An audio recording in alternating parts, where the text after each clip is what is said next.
4 তারিখে আমরা যাদবপুর লোকসভাতে মানুষের ভোট নিয়ে আমাদের দলের আবির আমরা মাগবো।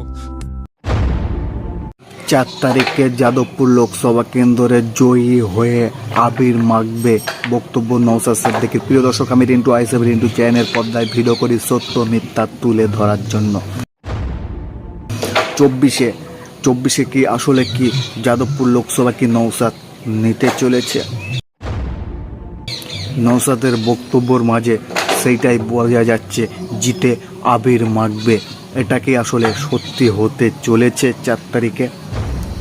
প্রিয় দর্শক, যে যাদবপুর লোকসভার ভেতরে কিন্তু একটি বিধানসভা পরে ভাঙর, সেই আশা নিয়ে কি নওশাদ সিদ্দিকী বলছে যে আসলে যাদবপুর লোকসভায় জিতে আমরা আবির মাগব। যাদবপুর লোকসভা কেন্দ্র থেকে আইএসএফ জয়ী হবে কিনা, আইএসএফের নেত্রী নওশাদ সিদ্দিকী তিনি কি বলতে চাচ্ছে, তানার মুখ থেকে শুনলে বুঝতে পারবেন আসলে নওশাদ সিদ্দিকী কি বোঝাতে চাচ্ছে, কি বলতে চাচ্ছে জনগণের মাঝে। চলো শুনে আসা যাক। জুন মাসের 1 তারিখে ভোট তো ভাই, 1 জুন আমরা ভোটটা করাবো আমাদের পক্ষে। 4 তারিখে আমরা যাদবপুর লোকসভাতে মানুষের ভোট নিয়ে আমাদের দলের আবির আমরা মাগবো।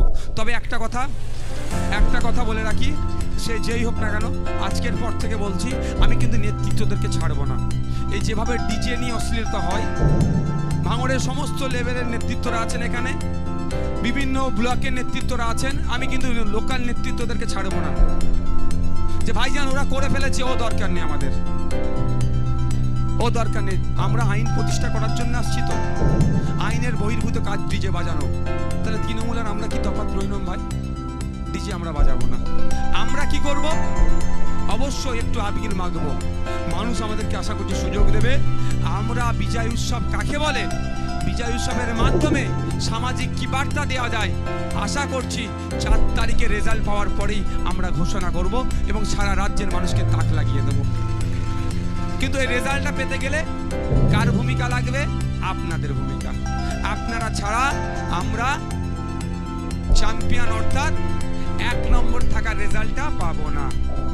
আপনারা যদি চান যে আমরা এখান থেকে যাদবপুর থেকে পার্লামেন্টে পাঠাবো, তাহলে আমরা জিততে পারবো। তবে একটা কথা, বামপন্থী বন্ধুরা সবাই বলছে আমরা জিতে যাচ্ছি, ভালো কথা। আমাদের এখানে যেটা আছেন, কয়েক হাজার মানুষ আছে, এটা যদি ট্রেনিং প্রাপ্ত 100 বছরের দল, 60 বছরের দল, 40 বছরের দল, 1998 সালের দল যদি হতো, এর 2 ডবল জায়গা নিয়ে চেয়ারগুলোকে কি করতো জানেন? একটার পরে 1 ফুট গ্যাপ রাখতো। ওদের ট্রেনিং দেওয়া আছে।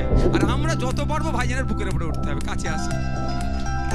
তাহলে আমি বলছি না ওই রকম করুন, ওইরকম আমার দরকার নাই। কিন্তু ওই বাকি টেকনিক্যাল জায়গাগুলোতে হেবি যে আমরা জিতছি। আরে দেবে তো জনগণ ভোট। জনগণ কাকে ভোট দেবে? মনস্থির করে নিয়েছে, মনস্থির করেছে। কেউ 24 বছরের আক্রমণের সম্মুখীন হতে হয়েছে, কাউকে 30 বছর আক্রান্ত হচ্ছে, কেউ 12 বছর আক্রান্ত হয়েছে। সব বঞ্চিত মানুষ আজকে কোথায় আসছে? আইএসএফ এর ছায়াতলে আসছে। আমি আপনাদের বলতে পারি, আপনারা যদি সর্বোচ্চ ভূমিকা পালন করেন, আপনি যদি মনে করেন যে আপনি প্রার্থী যাদবপুর লোকসভার, আপনার সর্বপ্রথম কাজ হবে আপনার বুথকে জিতাতে হবে। আপনার বুথ জিতলেই যাদবপুর জিতবে, আপনার অঞ্চল জিতলে যাদবপুর লোকসভা জিতবে, আপনার ব্লক, আপনার বিধানসভা জিতলেই যাদবপুর লোকসভা জিতবে। তাহলে আমরা কিন্তু 1 তারিখে ভোট দেবো এবং 4 তারিখে রেজাল্ট আমাদের পক্ষে নিয়ে আসবো। যারা এই চ্যানেলকে ফলো করে, আরো যারা আছে সবাইকে বলবো এইসব চ্যানেলগুলোতে আপনারা সাবস্ক্রাইব করুন, আপনারা ফলো করুন।